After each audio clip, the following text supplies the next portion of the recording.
Très bien, et on va ouvrir cette deuxième partie de la matinée par une conférence. On n'est pas tout à fait prêt.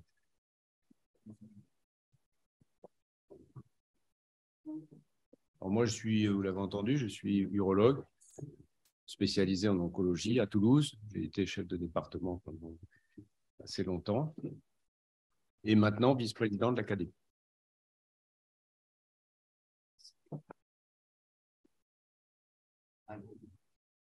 Et nous attendons Orduro qui est là, en mur, qui est là. Oui, bonjour. Que Maxime va présenter. Oui. Bonjour à tous. Donc pour poursuivre, nous allons accueillir Sylvain Orduro, qui est fondateur et directeur de Visua. Sylvain est tout simplement en étant en toute humilité un génie de l'informatique, partage son temps entre la France et le Nord-Amérique. Métaverse, pour lui, c'est quelque chose qui existe depuis bien longtemps dans sa tête. C'est même quelque chose qu'en fait, il était capable d'expliquer avant même que ce soit nommé à l'heure actuelle et qu'il y ait tous les effets marketing qui existent. Donc, c'est avec un grand plaisir qu'on accueille Sylvain, qui va nous parler justement de ce qu'est le métaverse, entre autres. Sylvain, tu as la parole.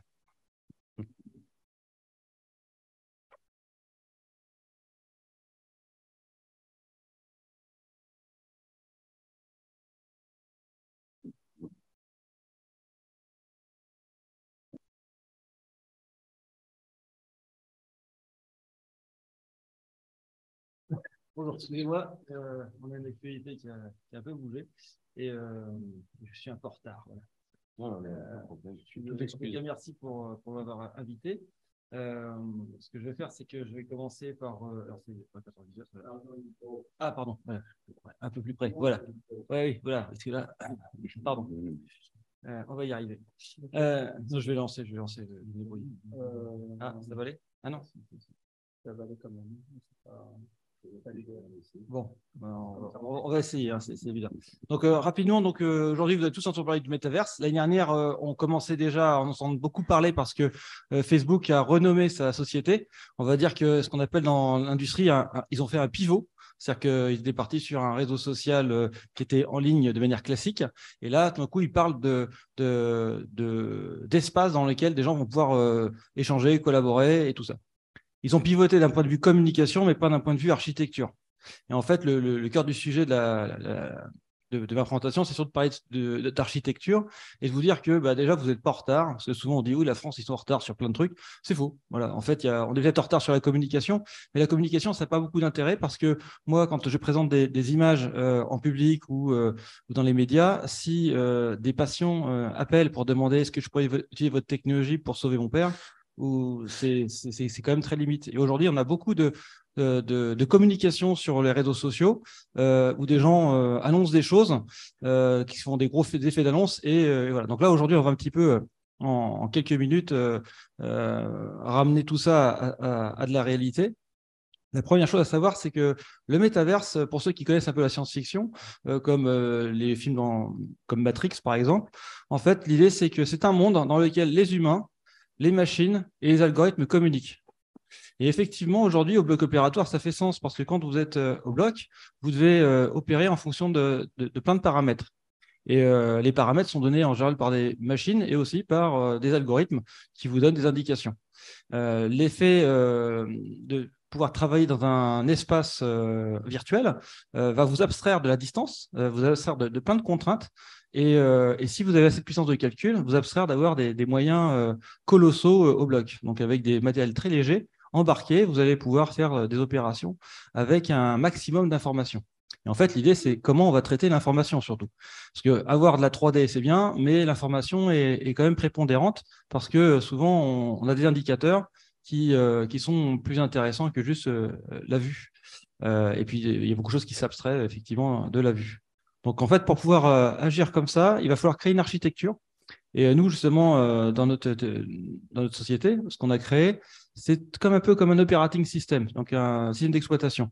Avant, dans les années 80, même avant, quand vous achetiez un ordinateur, les petits Amstrad, Commodore, enfin pour ceux qu'on connu, il n'y avait pas d'operating system. C'est-à-dire que pour afficher un message à l'écran, il fallait programmer quelque chose en BASIC ou en assembleur, dans des langages machines, en fait, des langages qui permettaient de communiquer avec le bus de données, enfin tout le matériel qu'il y avait dans un micro-ordinateur, qui était absolument opaque pour l'utilisateur. Et puis, Windows est arrivé, macOS est arrivé. Et là, en fait, avec un operating system, ça vous abstrait de travailler directement dans la machine, de programmer pour écrire juste bonjour, par exemple. Vous voyez. Et aujourd'hui, à une autre échelle, on passe au cloud. Donc, le cloud, c'est le socle, en fait, du métaverse. On va dire, c'est la route qui va permettre au métaverse de tracer son chemin. Et le cloud, aujourd'hui, ce n'est pas des micro-ordinateurs, ce sont des microservices. C'est-à-dire que vous avez des services de base de données, des services de sécurité, des services de réversion de machines, d'orchestration de calcul, d'ordonnancement de process, de répercussion de tâches. Enfin, il y en a 130.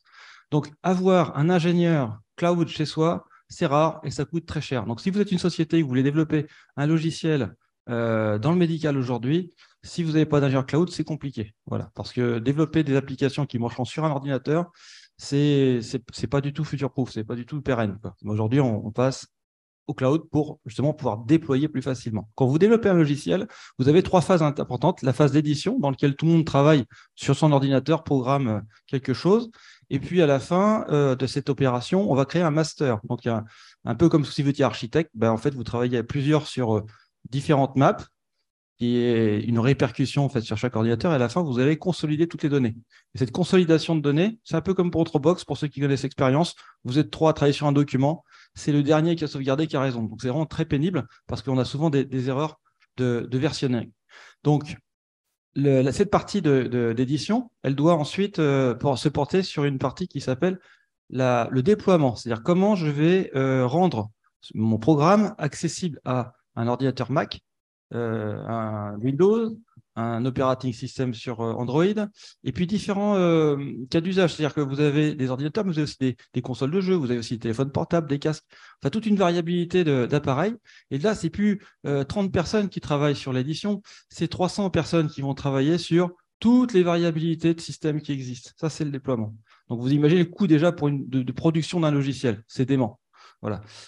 Maxime qui est ici, quand on doit faire une version Mac ou une version PC ou une version de différents supports, à chaque fois, il faut recompiler ce build-là, pas le master, mais le build, pour pouvoir le distribuer. Et la 3e phase, effectivement, c'est la distribution. Et la distribution, c'est une vraie punition pour les éditeurs logiciels parce qu'on est obligé de passer par des plateformes aujourd'hui, comme macOS, enfin Apple Store, comme Samsung Store, comme Steam, et ces plateformes se prennent 30% sur votre chiffre d'affaires.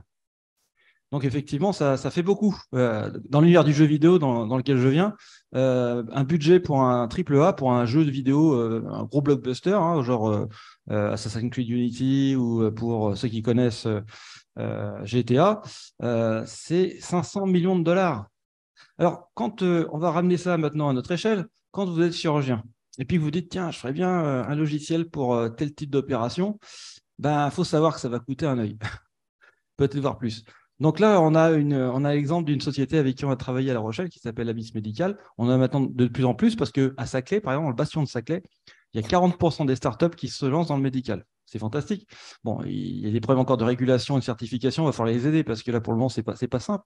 Mais l'avantage d'Abyss, c'est qu'ils venaient du domaine de la certification et ils avaient du cash, ils avaient de l'argent pour pouvoir développer. Quand vous lancez un développement, il faut avoir envie, il faut être capable, il faut l'argent. Ils avaient les 3 et ils étaient compétents, donc c'était parfait. Et l'idée, c'était de développer dans un operating system la possibilité de faire une planification de chirurgie que je vais vous montrer là en vidéo rapidement. Vous passez en fait du scanner jusqu'à l'implant imprimé. Alors, il y a plein de sociétés qui font ça, mais ils le font avec des outils des années 90, c'est-à-dire avec des logiciels qui sont dits monolithiques, qui s'exécutent sur un ordinateur, pas dans le cloud. Et l'idée, c'est que vous récupérez l'image du scanner, vous détectez, par exemple, pour une fracture, l'os, ensuite la fracture, vous faites le rapprochement de fracture, vous positionnez les vis, vous devez déformer la plaque, faire la planification, chirurgie guidée, enfin tout un tas d'étapes comme ça, toute une chaîne. Et en général, c'est un logiciel par étape. Vous allez avoir du SolidWorks de chez Dassault, vous allez avoir du MeshLab, vous allez avoir du Blender, plein de logiciels différents. Et ces logiciels, pour communiquer, utilisent des fichiers d'échange. Et les fichiers d'échange, c'est un truc qui est très, très old school. Un fichier, en fait, vous utilisez tous les jours, hein, Word, voilà. C'est un en-tête, une fin et un segment au milieu. Donc, si vous avez un fichier petit, ça charge rapidement. S'il est très long, genre plusieurs gigas, ça peut mettre du temps à charger. Voilà, ça peut mettre beaucoup de temps à charger. Chez nous, en fait, on a cassé toute cette architecture. En fait, on n'a pas des fichiers, on a des graphes. Les graphes, pour ceux qui ont fait des mathématiques, c'est très pratique parce que ça se parcourt facilement, ça se trie facilement. Et par exemple, pour donner un exemple, si je dois charger un fichier qui est grand comme ça, je vais prendre l'entête et la tête de lecture, elle va faire tout ça. Voilà, pour lire le fichier. Le graphe, bah, je veux le charger, je prends le premier point du graphe ici, je relie ici, ça y est, c'est fini. J'ai chargé mon fichier. Donc, en gros, je n'ai pas de temps de chargement. Donc, chez nous, quand vous chargez un examen, il n'y a pas de temps de chargement. C'est-à-dire que même vous prenez un corps entier, vous prenez plusieurs examens, ça se charge instantanément. On a aussi, on ne fait pas que dans le médical, on travaille aussi dans le bâtiment ou dans le terrain. On a par exemple, toute la ville de Marseille, elle se charge en quelques microsecondes. Voilà, parce que c'est un graphe, ce n'est pas vraiment un chargement de fichiers. Donc déjà, au niveau architecture des données, on a changé la donne. On est passé par des graphes. Dans le jeu vidéo, par exemple, il y a des graphes d'animation qui vont séquencer les personnages. Vous avez des graphes de rendu qui vont processer en fonction de la distance et en fonction des textures, des graphes de texture, justement, des graphes de shader, d'ombre, de global illumination, vous voyez. Et du coup, ça va très vite. Parce qu'on fait du jeu vidéo, il faut être à 30 images par seconde, sinon on ne peut pas jouer. Et quelle que soit la complexité du jeu, la physique et compagnie. Chez vous, en partie médicale, vous imaginez que si vous faisiez dans le métaverse, il va falloir aussi que le métaverse il rafraîchisse ses images très rapidement. Si vous êtes dans un casque, c'est même pire. Maxime pourra le lire, c'est du 90 images secondes. Ce qui veut dire que la latence de calcul, et c'est là que c'est important de comprendre, c'est 11 millisecondes.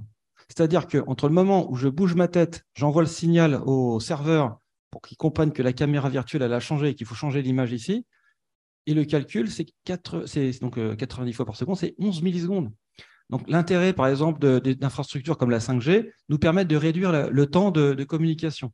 Les cartes graphiques qu'on utilise pour jeux vidéo, qu'on place maintenant dans le cloud, vont nous permettre de réduire le temps de processing. Et donc, c'est toute une chaîne en fait, industrielle qui est mise en place aujourd'hui pour que le métaverse existe. Voilà. Donc, si vous avez le cloud, vous avez un très bon réseau, c'est de la 5G ou un très bon Wi-Fi. Tout à l'heure, on pourra faire des essais. J'ai ramené des lunettes ici pour que vous puissiez tester. Et si vous avez toute cette chaîne-là, par-dessus ça, vous rajoutez un operating system, donc c'est notre solution. Et là, vous pouvez créer une application là-dessus. C'est ce qu'a fait donc Abyss. Et voilà ce que ça donne. Je vais vous montrer une petite vidéo à ce sujet.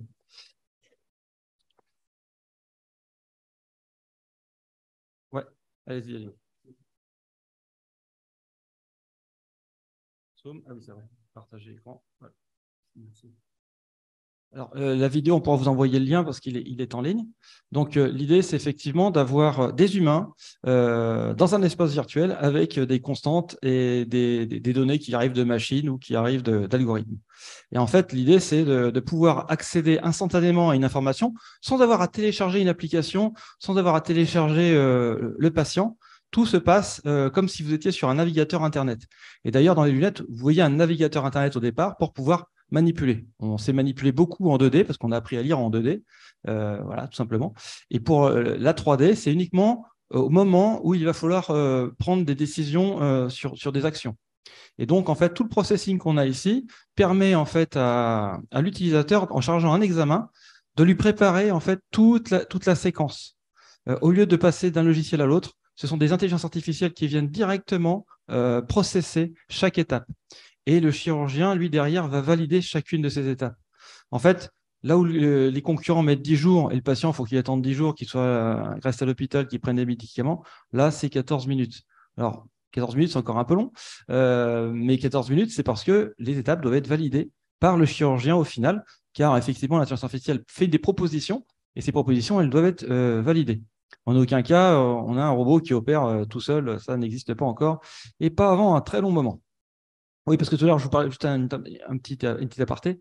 La vue, c'est 90 images secondes, 11 millisecondes. Mais ça, là, c'est 4 millisecondes. C'est-à-dire qu'en gros, le retour de votre truc, c'est 4 millisecondes. Alors, quand évidemment vous blessez ou que vous vous brûlez, vous repérez ça, il y a l'adrénaline qui arrive et ça vous ralentit, donc ça vous augmente le temps psychologique. Et là, vous avez l'impression que les 4 millisecondes, vous pouvez les compter dans votre tête.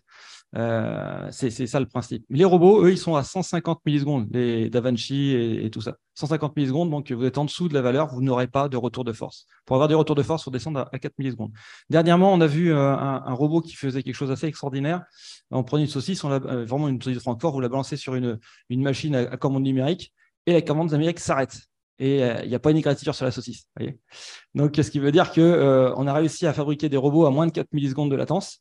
Ça va arriver et on l'espère parce que les robots, ils sont quand même très, très costauds. Ils sont capables de déplacer 200 kg sur 2 millisecondes sur 2 mètres. Vous voyez, donc, si la référence du patient est là et puis que le patient est ici, le robot, il fait tchac. Voilà, c'est déjà arrivé, malheureusement. Mais voilà. Donc, la latence, le calcul, l'architecture, c'est des choses qui sont prépondérantes à retenir parce que sans ça, il n'y a pas de métaverse. Donc, ce que vous avez vu donc, dans la vidéo, là, c'est effectivement des gens qui communiquent ensemble dans un espace qui a été computé, donc calculé dans le cloud. Vous pouvez intervenir à distance, vous pouvez être à plusieurs à l'intérieur, c'est quelque chose qui se développe. Ce qui est intéressant, c'est que la programmation pour ce genre d'application est tellement simple que même un chirurgien qui n'a jamais fait de programmation peut embarquer en moins d'1h30. C'est-à-dire que si vous voulez faire votre propre programme en Python ou en Java, des programmes assez simples, c'est facile. Et si vous prenez des étudiants qui ont fait un petit peu d'informatique, ils peuvent vous aider à développer des IA très rapidement. On a aussi un truc qui s'appelle OpenAI GPT, là, qui est sorti il n'y a pas longtemps, là, qui a fait un énorme buzz dernièrement.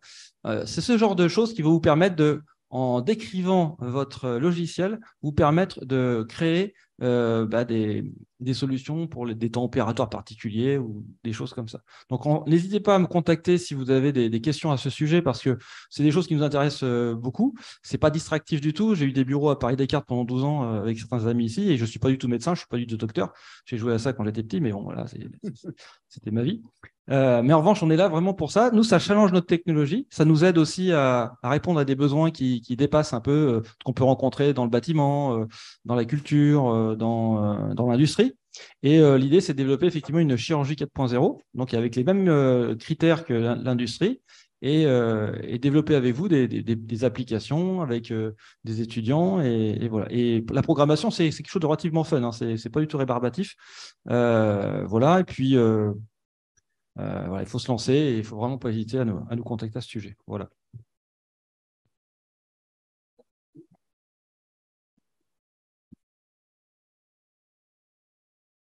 Merci. Est-ce que vous avez des commentaires ou des questions à poser à M. Orduro? Alors là, vous nous avez montré de l'os. Oui. Oui. Est-ce que ça dépend des tissus? Vous avez tout à fait raison. En fait, aujourd'hui, on a un problème, c'est le temps de calcul. Quand on est sur de l'os, c'est facile parce que c'est rigide. Et en fait, on appelle ça des rigid body. C'est très facile à prédire. Très facile à une certaine mesure parce que pour savoir si ça va briser ou si ça va tenir, on a encore beaucoup de calculs derrière à faire. Il y a encore beaucoup de calculs. On appelle ça des éléments finis, des choses assez complexes. On peut avoir des centaines d'heures de calculs plus pour vérifier si une poutre va tenir sur une charge. Vous voyez, et l'os, il y a l'os cortical, enfin, il y a l'os spongieux, il y a différentes structures. C'est pas quelque chose d'homogène. Quand je prends un métal à peu près homogène, je sais arriver à calculer les champs de force à l'intérieur, j'applique Saint-Venant et ça y est, c'est réglé. Là, on est dans des mathématiques non homogènes, complètement hétérogènes. C'est l'algèbre non linéaire, c'est très complexe. Cela dit, pour tout ce qui est tissu mou, là, on n'a rien. C'est-à-dire qu'aujourd'hui, on peut simuler un peu comme dans le jeu vidéo. C'est ce qu'on voit d'ailleurs aujourd'hui. Dans la plupart des gens, ils manipulent du foie comme si c'était un jeu vidéo. Ça ressemble à du foie, ça a l'odeur mais ce n'est pas du foie, en fait. Ça ne réagit pas du tout comme du foie, vraiment. Dans la mode, par exemple, on travaille avec la plus grande école de mode, là, dernièrement, S-Mode. On doit faire des vêtements. Ben là, par exemple, ça, là, ce que je fais, là, il n'y a aucun logiciel qui sait faire ça. C'est pour ça que quand vous voyez de la pub sur des gens qui disent on va faire du métaverse pour faire des habits, ben on voit des t-shirts, voilà, on voit des jeans, mais des robes qui se déplient ou des plumes ou des poils, enfin des textures un peu complexes, ça n'existe pas parce que c'est beaucoup trop de calcul. Donc, pour les tissus mous, c'est compliqué aujourd'hui. On peut faire de la prédiction de trajectoire, mais on n'est pas capable de comprendre à T+1 ce qui va se passer quand je vais couper, poser les trocars et compagnie. En revanche, là, dernièrement, je ne vous montre pas les images parce que c'est encore très early stage, mais l'année prochaine, je pourrais vous montrer quelque chose. On a des intelligences artificielles aujourd'hui qui sont capables de prédire la physique. C'est-à-dire que vous prenez un liquide, vous prenez un algorithme de mécaflux classique, et puis vous prenez de l'IA, mais de la pure IA, qui a été entraînée à regarder comment ça se comporte un fluide avec sa viscosité, enfin tous les paramètres de fluide. Vous les versez, et franchement, vous ne voyez pas la différence dans la simulation. Vous avez une prédiction qui est fantastique. du pain, par exemple. Vous voyez, rompez le pain, là, comme ça, c'est compliqué. Mon père était boulanger. Je vois bien la physique derrière. Quand vous rompez le pain, il y a plein de mécanismes qui se passent dedans. En fait, vous avez la partie élastique, vous avez la partie plastique et la rupture. Ouais. Et donc ça, c'est très compliqué à chaque particule du pain. Eh bien, l'IA, en fait, elle conçoit le truc, elle prend très peu de données déjà, au lieu de prendre des terras de données de volume, elle prend juste très peu de données et elle donne la sensation en 3D de voir comment on déchire du pain. On le fait ça avec des fruits, avec de la viande et compagnie. Ça, c'est surtout pour le cinéma et le jeu vidéo. Mais pour ce qui nous concerne, ça peut être intéressant parce on peut avoir une sensation, effectivement. Ce n'est pas tout à fait la réalité, mais c'est une vraie sensation où je vais découper, poser mes trocards, écarter, il y a des saignements.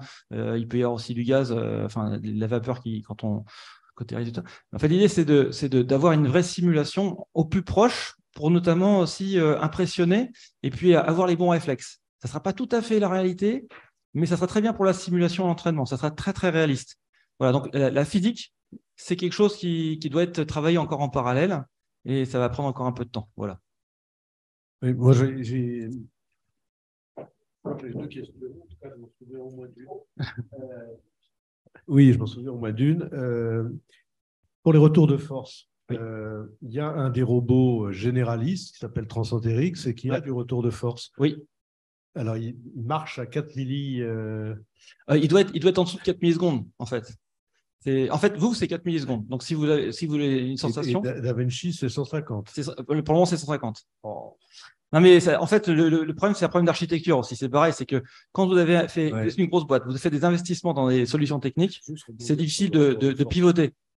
Comme je l'ai dit pour Facebook, c'est compliqué. Architectures qui datent depuis 20 ans, qui ont progressé, mais je veux dire, ça doit être compliqué, effectivement. Exactement. Et alors puis, les autres, qui sont nouveaux, je veux dire, c'est des générations tout à fait récentes. Donc, exactement. J'ai une toute… Non, mais si on reste juste sur le retour de force, peut-être avant que tu oublies ta deuxième question sur le retour de force, ça m'intéresse parce que… ma question.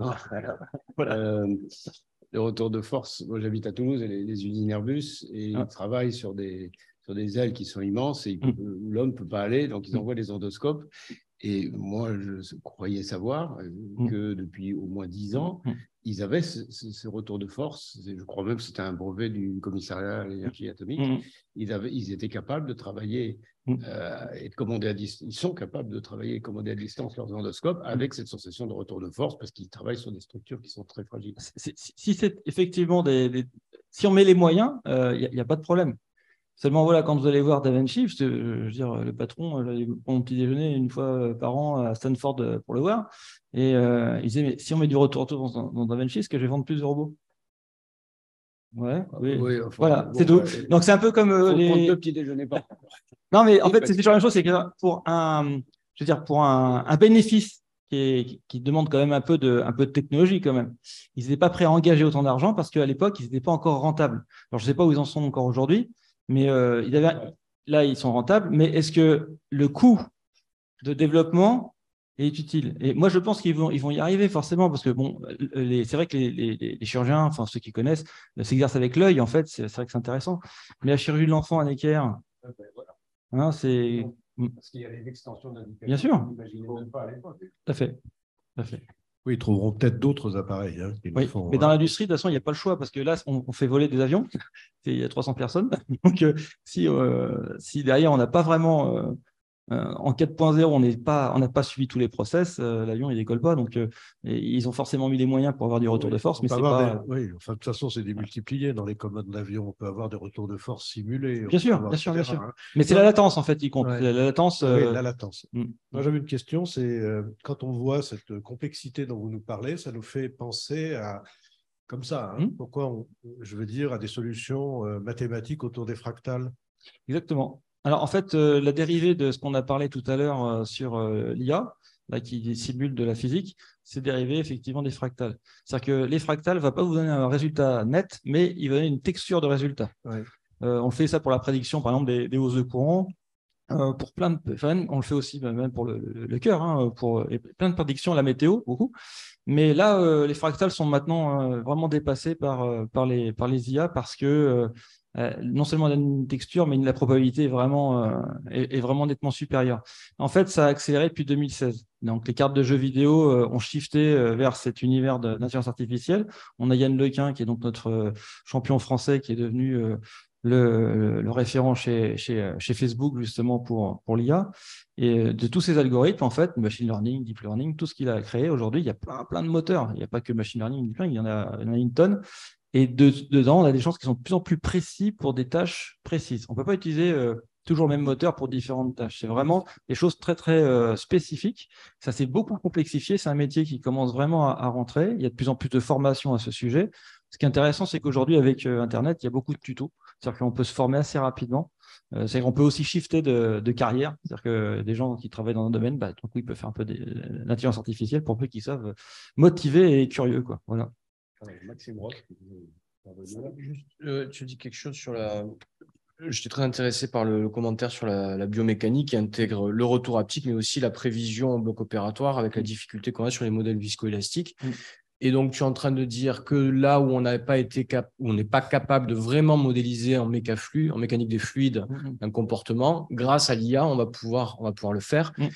Donc, juste une toute petite remarque, parce que là, jusqu'à présent, l'IA aide à la décision. Oui. Si on l'intègre dans la prévision en paire opératoire, notamment pour de la navigation, par exemple, là, ça devient plus compliqué parce qu'on est déjà sur un outil paire opératoire et pour l'instant, l'IA, on a du mal à la pouvoir. L'IA, ça va être surtout pour la formation, simulation. Ouais. Voilà. Je ne la vois pas en paire opératoire avant longtemps. Je ne peux pas dire 10 ans parce qu'aujourd'hui, ça va tellement vite que voilà. Puis, bon, là, on était retardé pendant 2 ans là, avec la pandémie. Ça a retardé un petit peu les recherches, les budgets, un peu tout ça. Mais légal aussi. Oui, alors le problème de légal, on est en plein dedans, c'est que la loi va moins vite que la science. Ça fait longtemps qu'on le sait. Et là, le problème, moi, c'est toutes les startups que je vois arriver là, qui sont lancées. Et la première question que je leur pose à chaque fois, c'est vous faites comment pour la certification? Vous êtes SMQ? De quoi vous parlez? Vous êtes service manager qualité? Vous avez quelqu'un qui vous accompagne? Non, ils vont la faire au fusil. Et je dis, mais vous allez sortir votre produit et les gens vous diront, vous ne pouvez pas le vendre sur le marché. Et personne ne les a prévenus, surtout pas les incubateurs, parce qu'ils ne sont pas du tout formés. Donc, il y a beaucoup encore à communiquer, il y a de la pédagogie à faire. Et puis, vous qui êtes utilisateur, en fait, aujourd'hui, vous allez pouvoir participer à ce genre de… Je vous invite à rencontrer les startups pour leur parler. Et puis aussi investir avec eux, passer du temps. Ils ont besoin un peu d'encadrement. Parce qu'ils sont relativement brillants, hein, tous les gens qu'on a ici en France. Mais le problème, c'est qu'ils ne sont pas forcément encadrés par les bonnes personnes. Des fois, ils arrivent avec un produit, le marché n'est pas là. On a un truc qui s'appelle le capacity planning. C'est ce que connaissent très bien les Américains. Et puis Napoléon, hein, quand on va en guerre, il faut des bonnes chaussures, il faut manger chaud tous les soirs, il faut s'amuser un petit peu sur le terrain. Et surtout, il faut que l'ennemi arrive au même moment, parce que s'il n'est pas là, on va bouffer toutes les rations. Et puis à la fin, voilà. Philippe Marc.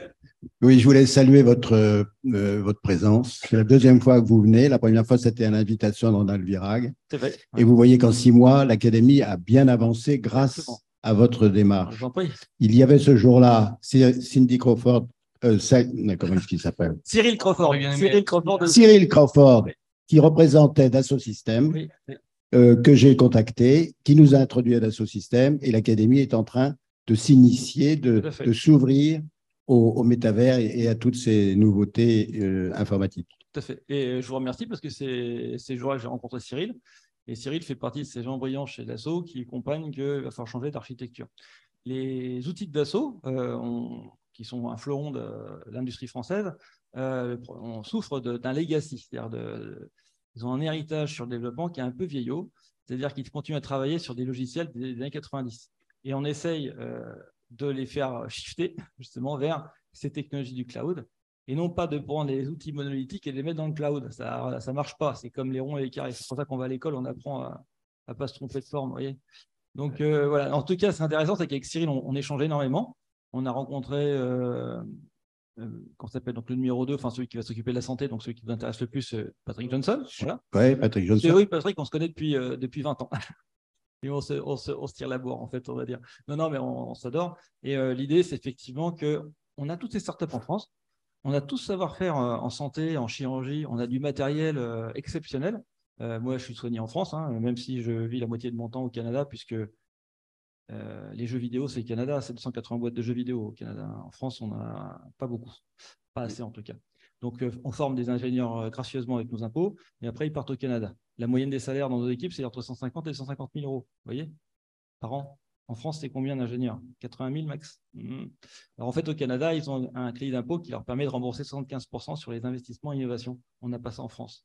Alors, vous qui parlez un peu politique, de temps en temps, vous leur mettez un petit coup. Ça serait bien de mettre un peu de crédit d'impôt. Ça aiderait Maxime Ross à payer son innovation. Ça aiderait toutes les startups qu'on a ici à rester en France et avoir une certification qui soit un peu plus souple, un peu plus ouverte sur d'abord la simulation, l'enseignement, la validation des connaissances, réduire les temps de processing et réduire aussi les temps d'apprentissage, et ensuite s'ouvrir à effectivement la planification, la chirurgie guidée, tous ces espaces-là qui sont ouverts. En tout cas, ce qui est intéressant, ce que vous dites, c'est qu'il y a une écoute, on échange. Ça va prendre des années, hein. Ça va peut-être prendre 10 ans, 20 ans. Moi, ça ne me dérange pas.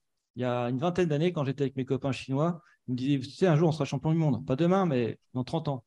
Voilà. Et cette vision-là, moi, je l'ai. Je sais que dans 10 ans, 20 ans, si on suit les bons critères, il n'y a pas de raison qu'on ne reprenne pas la main sur tout ça, quoi.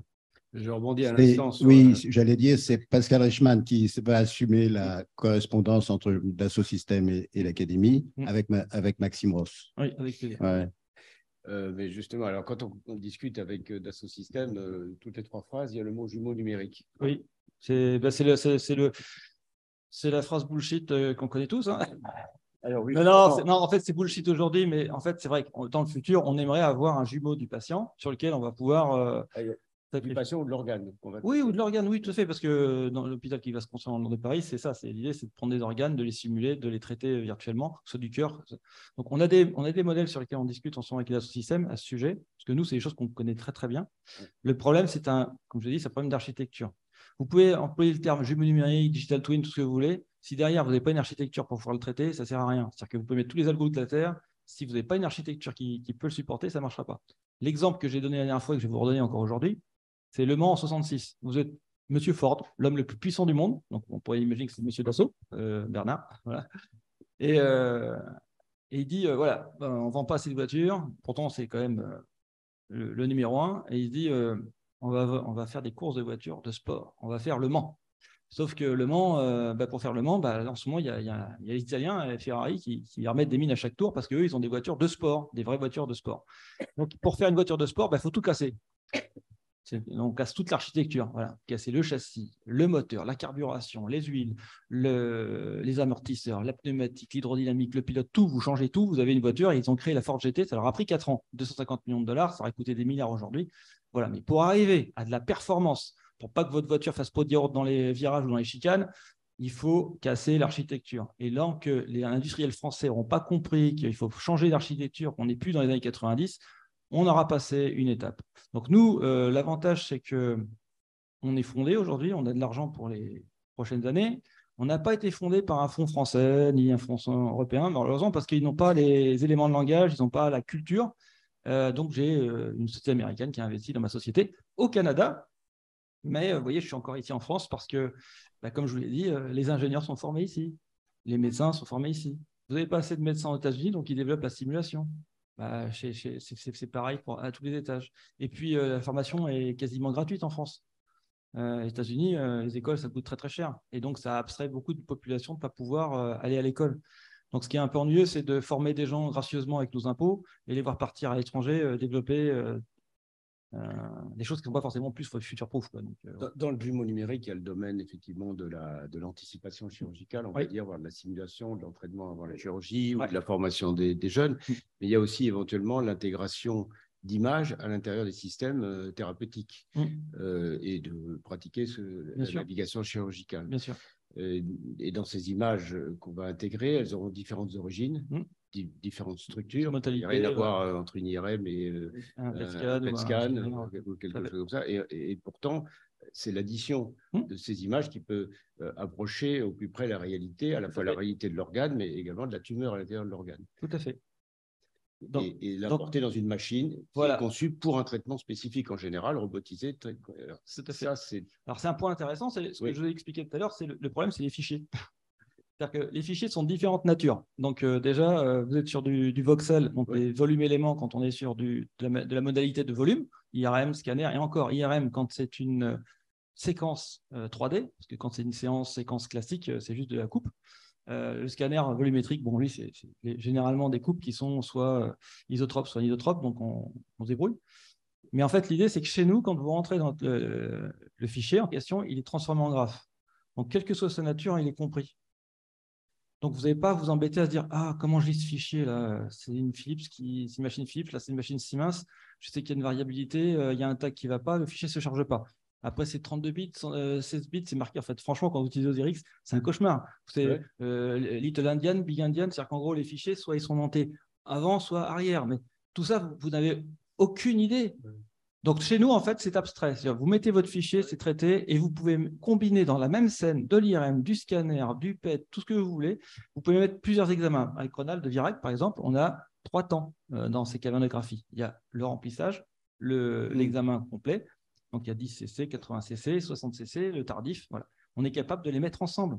Vous n'avez pas de modalité aujourd'hui en médical dans lequel vous voyez examen en 3D. Je parle de la 3D, pas juste des images en coupe. Les 3D devant vous, dans lequel vous changez le réglage, vous pouvez faire des mesures, revenir sur l'un et sur l'autre. Vous ne pouvez pas faire. Ça, nous, on le fait parce qu'on a créé un moteur 3D à l'intérieur de notre operating system. C'est ça qui est nouveau, en fait.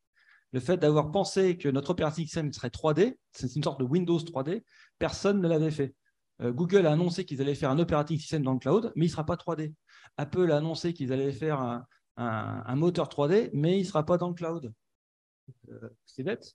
Il y a encore 2 questions et on va arrêter parce qu'on a pris du retard. Caroline Apra avec une question à poser. Et puis pour finir, Jean-Claude. Bonjour, merci pour votre présentation. J'ai une question par rapport au cloud, parce que tout ça, évidemment, ça repose sur le cloud. Il est où votre cloud? Et avec les questions financières, politiques, écologiques et évidemment de régulation que ça pose. Merci. Voilà, c'est la bonne question, c'est la dernière. En fait, le cloud, on dit souvent le cloud, ça consomme beaucoup d'énergie. C'est effectivement, comme si vous prenez une voiture des années 70 et que vous essayez de la pousser à la main, ça va être compliqué. Voilà. Donc, c'est vrai qu'elle consommait beaucoup plus d'énergie qu'aujourd'hui. Donc, si vous utilisez des applications qui sont dédiées cloud, comme nous, en fait, on a créé un operating system dans le cloud. Il est cloud natif, mais vraiment natif. Ce n'est pas le cloud natif qu'on trouve chez certains éditeurs de logiciels, où ils ont juste pris leur logiciel, ils l'ont mis dans le cloud, et en gros, pour écrire, par exemple, on va faire un truc tout simple. Vous voulez écrire bonjour dans le cloud, vous faites comment? Il n'y a personne qui sait répondre. Même les gens qui vendent le cloud, ils ne savent pas répondre.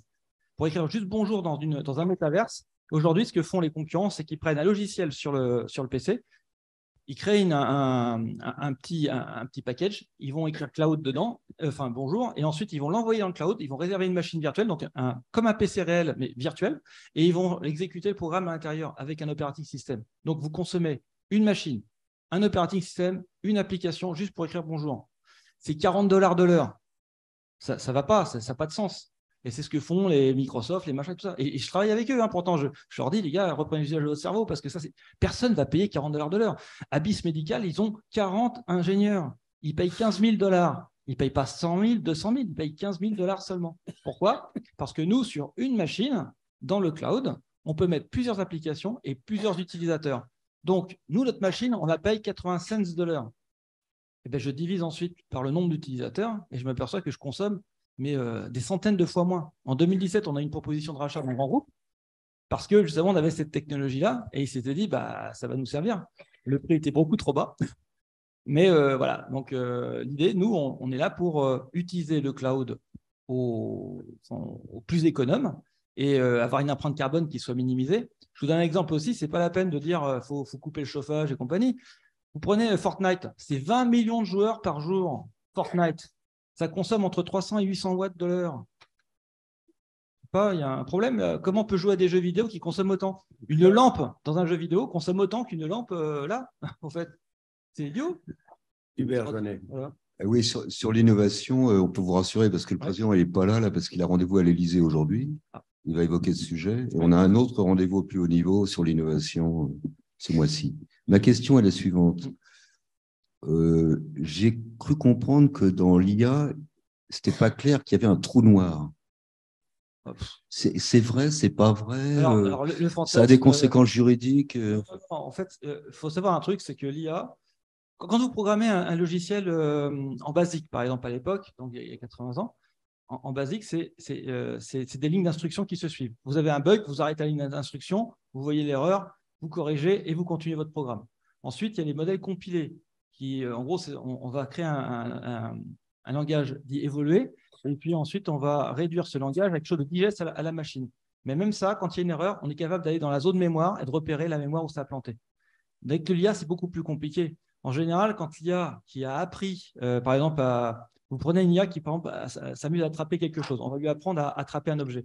Elle va refaire ça plusieurs fois, puis au bout d'un moment, elle va bien le faire. Mais si tout d'un coup, elle se met à faire ça, dans quelle ligne d'instruction vous repérez pourquoi elle a dérivé, pourquoi elle a fait un surapprentissage? On est obligé souvent de créer une deuxième IA qui va lui parler, qui va lui dire qu'est-ce qui s'est passé? Comme un enfant, pourquoi tu as renversé le pot de fleurs? D'accord, c'est quand même pas le capitaine Haddock. Enfin, voilà. Donc en gros, on essaie de comprendre quelle est sa démarche. Donc c'est pas qu'il y a un trou noir, c'est juste que l'IA, c'est comme un mini cerveau en fait, vraiment réduit. D'ailleurs aujourd'hui, même en biologie, on s'est amusé à prendre des vrais neurones, les mettre sur un processeur et les faire jouer au Pong. Vous voyez le ting ting ting, et ça marche. Alors pas avec des phénomènes de récompense, mais avec des phénomènes de fréquence. C'est-à-dire que si la fréquence est régulière, c'est bien. Si la fréquence est régulière, ils n'aiment pas trop ça et du coup, ils ont perdu le point. Vous voyez? Donc, voilà, il y a tellement de choses à raconter sur l'IA, mais c'est vrai qu'il y a beaucoup de fantasmes. C'est pour ça que c'est intéressant de s'intéresser de lire de la science-fiction parce que ça permet de prédire des choses. Nous, à l'époque, quand on lisait la science-fiction, on passait pour des geeks, des gens qui étaient un peu illuminés. Mais aujourd'hui, ça nous donne une lecture sur ce qui va arriver, ce qui pourrait arriver. On va éviter certains écueils, mais voilà. Alors, une dernière pour conclure, question. Oui, je prolonge la question de la remarque d'Hubert Johannet. Dans les réunions qu'on a eues avec les gens qui sont en train de rédiger l'IA Act en Europe, sur la partie santé, dans le début de la rédaction, tout ce qui est boîte noire, tout ce qui est réseau de neurones, où justement on ne peut pas voir si elle a voulu prendre la boîte rouge plutôt que la boîte, etc., ne serait pas intégré dans les logiciels pour la robotique ou pour la décision diagnostique, etc. C'est sûr qu'elle peut se radicaliser. Non, mais il y a toujours ce problème de surapprentissage. C'est vrai. Après, il y a des phénomènes aussi d'autorégulation beaucoup plus simples. Mais c'est vrai qu'on n'a pas vraiment de recul, on peut dire. L'IA a explosé depuis 2016. Ça existe depuis longtemps, l'IA. Je me souviens, quand j'étais étudiant, on me disait on va utiliser de l'intelligence artificielle pour démonter les centrales nucléaires.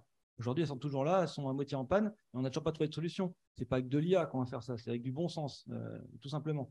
Donc voilà, il y a des choses comme ça. Donc on ne peut pas se remettre à des formules magiques. Il n'y a pas de programme magique. Tout doit passer par de la régulation. Moi-même, j'ai toujours des relations avec l'université parce que quand je fais des papiers, je fais des papiers scientifiques.